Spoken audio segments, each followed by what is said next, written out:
Hey guys, Matt, IronTrap Garage, and we are in my upstairs of my shop, and we are getting ready to finally get back working. I'm gonna spin you around behind me, the ruined Roadster. So we are going to be doing some of the last little bit of stuff to this car. We kind of had a crazy summer last year with putting the new building up and everything going on that I didn't get to get the car fully roadworthy like I wanted by the end of the season. We also had a glass company we used for the windshield that ended up taking like way too long, months to cut a single windshield. So that put us back, and with everything going on, we didn't get the car as far. So what we're tackling in this video is we're gonna pull this thing downstairs, and we are basically going to work on the brakes. There's gonna be a lot of stuff that's gonna happen. So we're gonna do the juice brake conversion on it. And we're gonna also have to move the battery. And the goal in this video is to basically just do this in an OEM plus or a factory type conversion. So when it's all done, if you don't know these cars and you're not super nerdy, it'll look like it, basically came that way from the factory. So we're gonna use all original Ford parts for the most part and some existing parts on the mechanical brakes, move some stuff around. And hopefully by the end, we have everything set up, looks good, and it now drives with the juice brake conversion. So let's get this thing fired up from its winter hibernation and drive it downstairs and get started.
All right, so we have the stock setup, brake setup here on the right side. You can see it's kind of almost top and bottom shoes instead of side to side. That's the mechanical brakes. We're going to be pulling them off. And the way the flanges on the rear end, the hydraulic backing plate will go on, but it'll be a little off. I don't think it'll be an issue. I mean, it might get an air bubble stuck in the wheel cylinder, but I don't think that'll happen. If it does, we can vacuum bleed it or pressure bleed it, and it'll take care of that. And I'll show you what it looks like when I get the other one on. It's not quite straight up and down.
Working on the brakes for the 32 Roadster, the juice brake conversion. There's some modifications you need to make when using the stock front spindles, which we are going to do. We had this old backing plate out on the shelf in the warehouse, and one of the things you have to do is slot these holes because the bolt pattern is a little different. And we have a kit that comes with what appears to be a piston ring that you use for a spacer, and a spacer for the inside bearing, which pushes the drum out and keeps everything in the right place. So it's time to make some modifications and fit this all together and see what happens.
All right, so we're planning out our juice brake conversion here and looking at the 87 different ways people do this. I saw a couple guys do it this way, and it's pretty slick. So they're taking, this is the original kind of like brake bias center, you know, this is the union where all the brake rods attach. And I saw a couple guys where they actually moved this over and used it to actually the lever off the stock 32 pedal, push on it, and then it pushes in for a master cylinder, which sits up in the K-member there. And you have to drill a couple of holes, but you don't have to cut and weld and mess with the pedals like a lot of the earlier conversions back in the old days. They would cut the arm off the pedal and do all kinds of stuff. Right. So, yeah. So what did you see? So we pulled the battery box, obviously. Got it out of the way. Probably need a longer bolt, maybe. That's the stock one. I guess I don't have it all the way in. I can get a thread or two on it there. Okay, so that almost lines up with the rod there. Mm-hmm. I think it needs to go over some. Yeah, because this one's not quite. This rod isn't lined up with that hole quite. So if you go over more. Mm-hmm. But at the one photo I saw, they mounted it up in here because having a hang down below, I don't love either. Right. Yeah, that makes sense. Yep. I don't think we're going to necessarily. So I would actually look if you're reusing one of these holes. Yeah. Come on.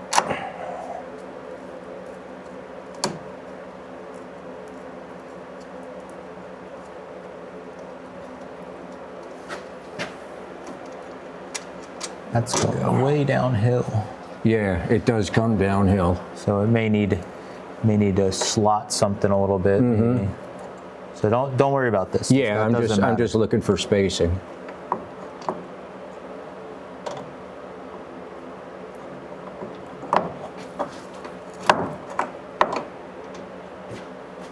Maybe have to move the arm up. This you mean? Yeah. That's what I'm saying. Don't worry about that. Yeah. We don't give a shit about that. It's more getting a good, spot for the pedal piece. Way up in there. Puts it really high. Are the arms? Yeah, the arms clear. Well, the arms clear. Yeah. Okay. Well, no, I don't. It's too high, anyways. Yeah. You're gonna have your rod way up here and way up there. Mm-hmm. So it needs to be a bracket that's more down like that. Yep.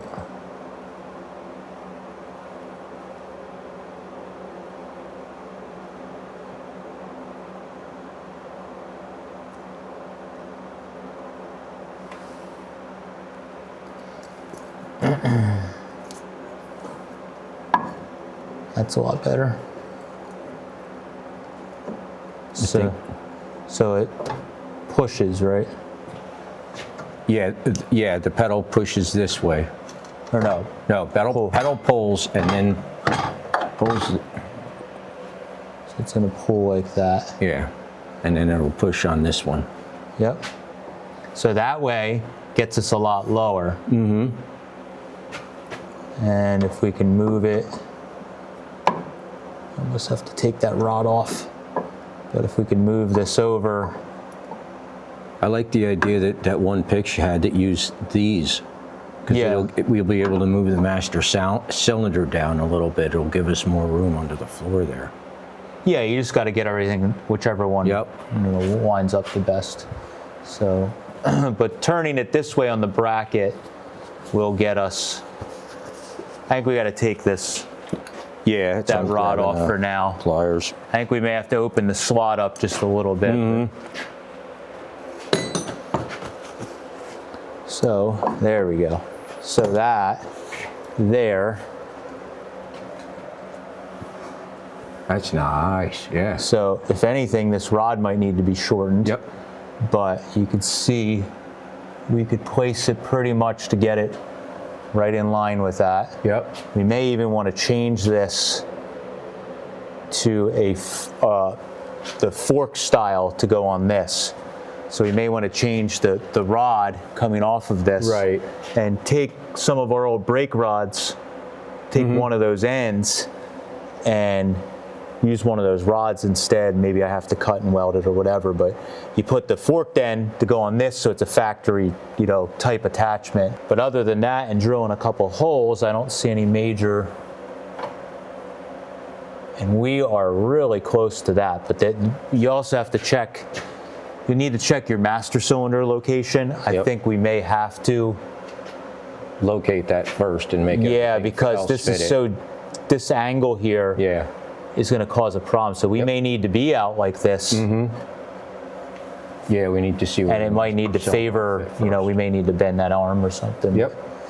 We'll try and get it as close to that as possible while still having room for the master. So maybe that's the first thing, is seeing where it'll fit. Put the master cylinder where it'll fit. We know we want it to be, you know, we could probably somehow clamp this or, you know, with the car down, kind of get an idea where this arm is height-wise. Yeah. And then see if the master cylinder would fit there, or if it needs to go out, you know, towards the outside more. Yep. And if it has to go, you know, like that, then we got to do something with the rod there. I think that's just putting a Z or something in the rod and get it. But it looks like it's, you know, that one photo we saw, it looked like he did have the hole. It was a little outside out of that, there. Yep. So we just got to see where it lands. So I guess let it down and hold your master cylinder right here. Yep. And see where it'll fit comfortably, that you can get brake lines and everything out of it and all that good stuff. Yep. But I think we have a game plan.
All right, so we've been working on this, mainly Steve. I just helped a little bit today and yesterday. Helped a lot. Yeah, just a little bit. So can you let us know what all is going on here with the, you can see we got this mounted. Yeah, it was a bit of engineering. We knew where we wanted to end up. We knew what parts we wanted to use and where they needed to be. It was just figuring out how to get them all there and the best way to attach and everything. It took a little while. But yeah, this is the stock brake bias rod here. Turned it upside down and used the two shortest legs. This is a hole for that goes up to the brake pedal, and it lines up very nicely with the Z we put in there. We just have to open the hole up a little higher. And on the other side, we Z'd the arm over here to go into the master cylinder, which we mounted on the other side of this cross member under the floorboards. And that looks like it'll work like how it is. You know, there's always going to be some tweaking, but that is pretty well situated where it needs to be. Now it's kind of time to pull everything apart, do the final fitment, and clean it up, paint it, and make it work. And we're going to also to mention where all these extra arms, they were for the factory mechanical brakes. So we're going to cut all these off now that we know where everything we have is going to work, and it's just going to be these two uprights. All these arms will be gone. The spring is actually too much. We tested with that spring, and it's going to make the pedal like insanely stiff. So we're going to get rid of that spring eventually. And then, do you have the rod for the clutch pedal? Brake pedal. Or brake pedal. Yep. All right. So we have this is the factory rod for the brake pedal. You can see there's a there's a link on here, forked section that goes on the pedal. So we need another one of these that we're gonna basically cut. There's a little section that had just an adjustable slot in it for the brake rod stuff. So we cut that off. We're gonna tap that just like they did on this side. And then that, can you show that fork? Yep, it's gonna run right up through here, up to the pedal. And then it'll fit there. So Yep. everything will fit together like stock. All we're doing is just opening a couple holes up, not, we didn't cut the car in half. I know some purists are gonna yell, but everything other than we had to weld, you could maybe see way up in here, it's hard to see, but there was a hole that overlapped that Steve needed to use for the one ear. So I used the piece that he cut, he hole sawed for the master stone. I used that, put it in the lathe and turned it down, and then used it for a plug. So we used original Henry Ford steel to weld that back up, just a nerdy thing I like to do. And then we just welded some grade 8 threaded inserts. Oh, that's right, yeah. Into the cross member behind those two, just because you couldn't get your hand in there. So we actually welded inserts in. But again, once we dust a little bit of paint in there, it's all gonna look like it's factory, which is the goal with doing the brakes this way. If you didn't know any better, you would almost think this is how this car came with juice brakes in the factory like that. So. Right, it's gonna look like factory parts. They will have been modified, but we're gonna paint them nice low sheen black, and they're gonna look like the day it rolled off the assembly line. Yep, that's the goal. So get that apart, and hopefully we'll have something ready to bleed the brakes after a little bit of lines soon. Yeah, yeah.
All right, so Steve's been busy at work on this thing, and yesterday you made big progress. So what all did you get done yesterday? Basically, everything started coming together. We finally got the wheels back on the car, the systems together, bled, basically all done except for the parking brake. Okay, so we got, we ran, as always, there's a bunch of stuff we had to figure out, but we'll just show you a little bit here. So you can see we got, everything's kind of painted the same as what, I know it's hard to see with the lighting here, but everything's kind of painted the same as what it was done underneath. It's like a very low sheen. So we did the same thing on the backing plate, so everything kind of just is subdued, no major chrome or anything. Steve just has, the last little bit of bending the cotter pins, all that stuff. Once we're happy with everything, and roll it outside will be good. But you can see, this is, when you do this stuff right, that doesn't help. No? It just makes a lot of shadows. Oh, okay, sorry. That's right. So yeah, when you do everything just right with all the right combination of parts, which we try and show on this channel, it looks factory. So the whole idea of doing this conversion the way we did it on this car is to try and think of a stock looking conversion we can do with minimal, not very invasive. So there is a little bit of holes drilled and stuff. So that's the front. We'll show you underneath. Steve did a really nice job with doing the brakes up in here. So I'll try and turn this light a little bit, but I think you can see pretty good. So if you look up in here, this is the center pivot. They used to sit here. So we moved it over, flipped it upside down. We used these two arms, try not to block the pivot. These two arms, which we ended up heating and bending just a little bit. And the reason we did that was just to get everything to line up. So we got the master cylinder, we'll drop a shot in. That's hidden in the K-member. So with the floor on, you can't even see it. And we you made a new rod, right? Made a new rod from brake pedals, completely stock, just made a new rod for it. It sits in a completely stock location.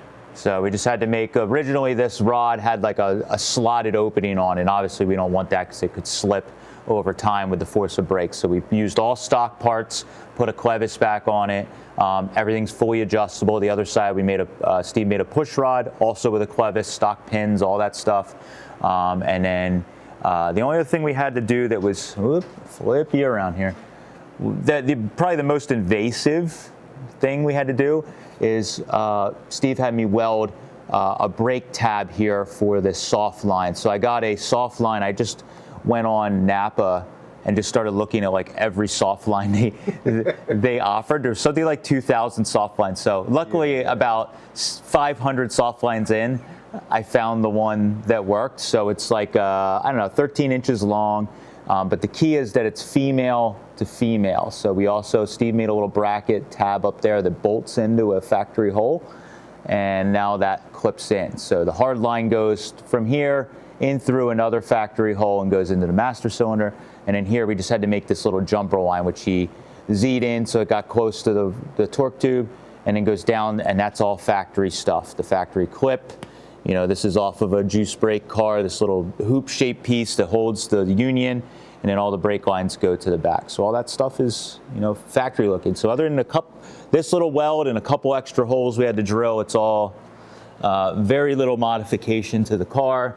Purists will cry, but they're going to cry no matter what. So it's going to be way better. It'll actually stop. Yeah. Normal car. Yeah, it'll stop a little better, or at least more predictable. So in the back, hard to see, but same thing. It's just basically juice brake stuff, painted subdued. He's got the brake line going up. We always use this nickel copper line because it's easy to work with, but also I like that it kind of looks old-timey, like somebody would have used copper tubing, but it is not copper tubing. It is actually meant for brake lines. So you have going. Next thing is you're working on the emergency brakes. Emergency brakes. So same idea, right? They don't just, the rod that was on it doesn't just fit.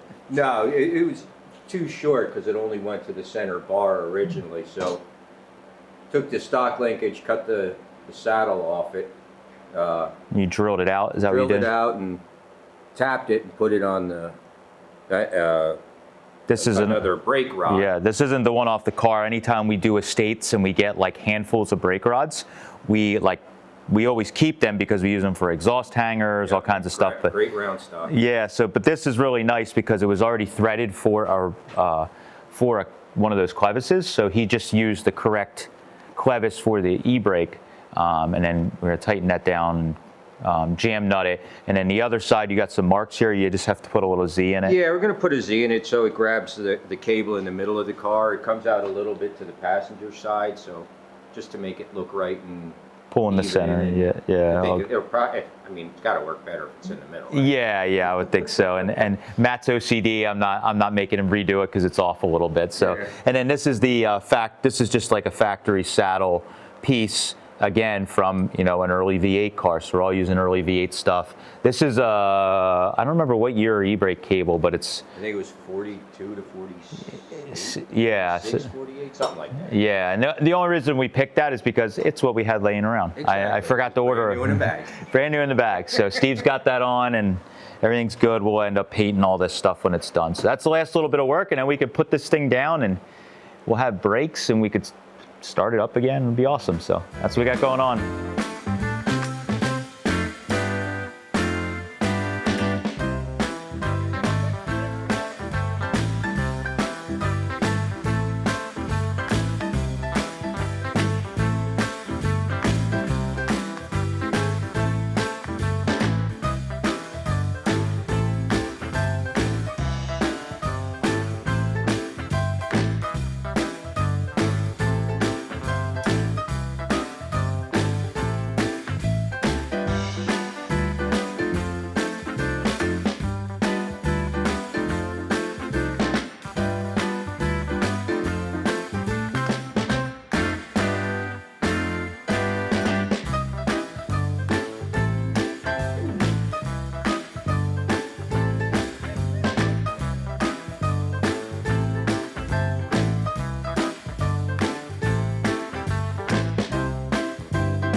right, so Steve's pretty much has all the brake stuff all buttoned up. I don't know if we showed it. This video's been filmed over quite a while, but you can see up here, it all looks pretty factory. So if you want to point out a little bit of what you did there. Yeah, we had the original brake rod block. Bias block? Piece. Bias? Yeah, Okay. I always call it a bias block, but I don't know if that's the real. All right, well, that's what we're calling it. It used to bolt right here. It had 3 arms on each side. We took 2 arms off, used these 2, turned it upside down. Got the brake pedal coming in here, and the master cylinder mounted inside the frame rail here on the other side of here. So it's a perfect 1-to-1 push. That works. It works really well. And then we just used, just got the standard brake tabs, soft line brake tabs here that Steve, you made 1 bolt in right there, which was an existing hole. And then I welded the other tab to the torque tube there, and then he has the brake line. It's hard to see a little bit, but it runs down there and then into the factory kind of block here in the factory bracket. This is all like later early V8 stuff. And then the last thing Steve did was he extracted this off, I don't know if that was like 46.8 maybe or something like that. I think it's later ones that have the park and brake bracket on the So he added that bracket because he made a rod here that you could see a Z that goes up to the factory handbrake lever. But what happened is with the length of this cable, we were talking about, and we're like, this thing's gonna really start flopping over a bump. This is gonna get a lot of momentum going over an overpass. So by putting this in with a little rubber grommet, it now is controlling it that it can only move, I don't know, 1/4 inch or 1/2 inch at most. And if it does have a little touching here, it's not gonna be some annoying rattle. It's just gonna be a touch, yeah. It'll just be a touch. So that's all good. He's got the brakes all adjusted. Now the problem is the battery used to go here. Now it needs to go here. And at first we thought it was going to be a little more simple. So that's the... Yeah, this is the stock battery tray. It would be perfect if it was a mirror image of itself, but it isn't, so we got to modify it. Okay, so we don't know if it's actually like a total original. We could see that it's been like MIG welded here with this tab. So it might be something that was reproduction or doctor up over the years, so we're not too romantic about it. So the idea is that we can flip and use the one ear up there behind the exhaust. That's how it was on the driver's side. So there's an ear up here that a bolt went through the frame, and that's how it mounted there. But you could see this ear there is pointing the wrong direction. It needs to actually point and bolt directly to the K members. So what we're going to aim to do is we're going to have to knock a little corner off of this Steve was looking at, off this tab. And then we can get the bolt to go through and line up with that hole. And then this one, we're gonna probably cut that tab off, we're hoping, and just turn it like 90 or whatever the degrees, 70 degrees or whatever it is. Point it in the right direction. Yeah, and get it flat up against the K-member. And then the goal is we just drill 2 small holes to bolt it in, but it'll basically be bolted like stock. And then we'll just have to probably make a new floorboard because now we have holes in different spots, but that's not a big deal. But the biggest thing is to get the battery back under the car, so we're not starting and moving it with it on the floorboard. So do small modifications, and hopefully we'll be done this round of upgrades on the car.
right, so after a fairly long process, we, I guess, have the brakes done, and the brake project, which turned into a battery project, which turned into a floorboard project. Yeah, it turned into everything project, yeah. So basically our goal with this, and I mentioned a few times throughout the video checking in, is trying to do like a juice brake conversion that looks like it could have came on this car from the factory. So if you didn't know any better, you could look under the car and you'd think it was stock. So that was the goal with everything here. I know the purists are still angry at us, but we tried to do a fairly clean job. So the last thing that Steve did, we didn't really get any shots of it. So Steve took the floorboard that was in the car originally, that's a reproduction, and he cut a new hole over here for the battery. So if you want to open the door, and so that's the cover that was on the battery originally. You made that hole just a little bigger to access the 12-volt battery, and that's just not to pull the battery out that hole. That is just so you can access the terminals if you want to take the battery off, hook a charger, et cetera, et cetera. So that little tin plate there just goes right back on like it did. And then Steve had a slick idea. He carefully cut that out so that he could then use the plug, or the piece he cut out. Since he made that piece a little bit bigger of a cutout, it was a little too big for this. So he was able to sand it down carefully and make it a tight fit. So he put some wood glue in, tapped it in with a mallet with the wood glue, which is going to seal it, and then he has a piece of metal underneath holding it up. So that is plugged up. That's good. The master cylinder's under here. We ended up deciding to just make it, you just have to pull the floorboard. It's only a handful of screws. So we just made it so you just take the floorboard out, you check the master cylinder. If we get annoyed with that, you can cut a hole, but it was kind of where the master cylinder was, it was going to end up cutting into where mounting holes are. So it's not real hard to pull this floorboard. So you want to pull that up, and then we'll show what it looks like from this angle. All right, we were filming, and then Moon was barking, if you heard him in the background, because he had to have a drink right this second. So anyways, we're back to talking about this. So the floorboard here, you can see Steve just made, he's just got to dust some paint on that metal, but he put that piece in, so over time that plug can't like fall through. It is wood glued, so it's probably fine overall, but he just did that for extra support. So down here, I'll just set this aside here. So down here you could see a lot better than what we were showing before. So this kind of shows you everything, what's going on. So this, as we mentioned, this is the pivot flipped upside down using the short arms.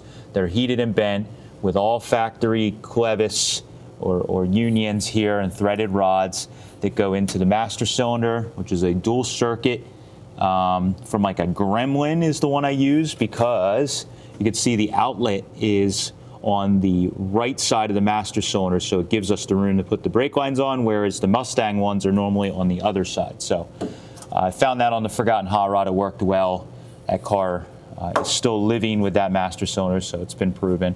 So that's how everything looks underneath it here, and when you push, the brake pedal, you can see I'm just giving it a little push, but you can see when it pulls this lever that was on the brake pedal. We didn't cut or modify anything on the brake pedal itself, so it's pulling on this, which is then pushing on the master cylinder. So everything works out pretty good. We're going to test taking the factory spring off of this one, off of the brake pedal, because I think that spring's a little too heavy. It's giving the pedal feel is making it a little heavy, and we were kind of talking about it. Well, the mechanical brakes didn't have the spring back like a master cylinder hydraulic pressure would, so they put that heavy spring on there, I think, to help pull retract the brakes back. So we're going to take that off and test it just to see if it changes the pedal feel much. So that's that. You can see the battery here. I made that little piece in a couple of shots. I ended up welding a little spine onto it because the length of it is a bit longer than what it was from the factory. So we're still using the 32 Repro battery tray.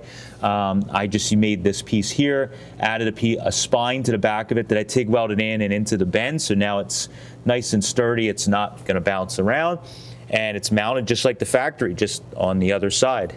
So we'll put it up in the air, show you the rest of it, and I think we'll put a done stamp on this. All right, so we have this up in the air now, and we'll again run through everything now that it's done. I don't know if I put the Done. All right. It's done. Okay, yeah, done. We'll call it done. It's done-ish. This project we thought would take like a week. It's taken a lot longer, but because this is such a nice car, and we're trying to retain the kind of like factory look. So my goal with this whole conversion is that when if somebody put this in the air or laid underneath this car at a show, and you didn't know that a 32 didn't come with hydraulic brakes and the battery on the left, you wouldn't know any better. So I think did a pretty good job of achieving that. So we showed it from the top side. This is that link and how everything works. I can probably grab on the pedal here, and you can see how everything moves in there.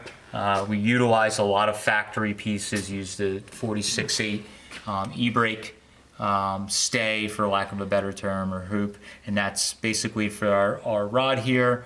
And then we have the like 39 and up, I guess, basically e-brake cable little hoop there, which worked out really good. And Steve, you ended up changing the battery tray, so that was the last kind of round of modifications. What you end up doing on that? Yeah, we had if it would have been a mirror image of the one on that side, we'd have been fine, but everything was completely backwards. So we ended up having to take the stock tray out of there and make another tray and relocate it a little bit, and now everything fits just fine. Yeah, and you were able to get, before when we were initially fitting it and I made this bracket, the battery was kind of like crooked.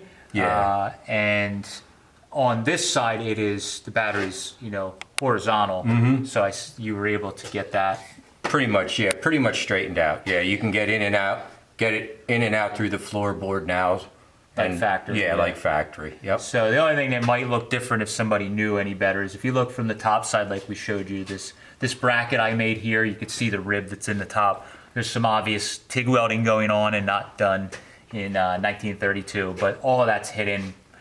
Steve used some Eastwood Eastwood satin chassis black, which does have a little gloss, and he just dusted that anywhere that we touched anything, or when we took these brackets off, there was some chipped up paint, or it looks like maybe the paint was still fresh and they bolted it together and it took the paint with. So all that stuff will age in as you drive the car. We didn't clean the rest of everything up, so probably if we clean the rest of this black up that's existing, it would probably match perfectly. So it's really good, and I mean, everything's basically done. We're just going to start driving it and adjusting the brakes. It's not just a once and done process, so we're going to have to take it out and drive it, and that's the fun part. So it's getting warm, but now that we have this figured out, this is the first one that I've done like this. So now that we kind of have this figured out, we're going to make notes of all the different pieces we need, because the 32 two-door sedan behind Mike is going to get the same treatment. I think it's a good way to do it. We're not buying some $500-700 kit that is essentially a bunch of brackets bent up, which works for a lot of people that just want to bolt it on. But I think this is actually an even cleaner way. If you don't mind drilling a couple of holes in the frame, I don't mind doing that. Looks way better than what they did on the DeLorean car too. Yeah. Using 39 pedals. Yeah, because most of the cars I've seen back in the day, they either used 39 pedals and modified them, or they took 32 pedals and cut off the hoop and welded it on the bottom, and it's usually just not done in a very smooth manner, I guess you could say. So as always, this stuff will probably, the next version, we'll figure out something to make it better or easier. The only thing I could potentially see is making these arms a little longer for pedal feel, but we don't know till we drive it if it's going to be probably the same as the mechanical brakes, realistically, for pedal feel. It's just no worse than that. So that's no worse than that. That's the hope. So that's all we have for this one for the ruined Roadster. Hopefully you guys enjoyed this process, and if you're doing a original 32 or original frame 32 and you want to do juice brakes, this is basically the process. You can just watch the video, or we'll put a couple of the parts, we can put them down in the description below just to give you a rough idea. Or you can call us and order these parts, because we probably stock everything. You can go get your own AMC master cylinder from your local parts store. We're not going to stock them, they're cheap enough, but all the other pieces we usually have in stock kicking around. And I can give you a parts list real easy. It's everything except the brake pedal and the parking brake handle. Everything else. You need everything. Everything. Good. Noted. All right. So thank you guys for all. I appreciate it. Catch you later.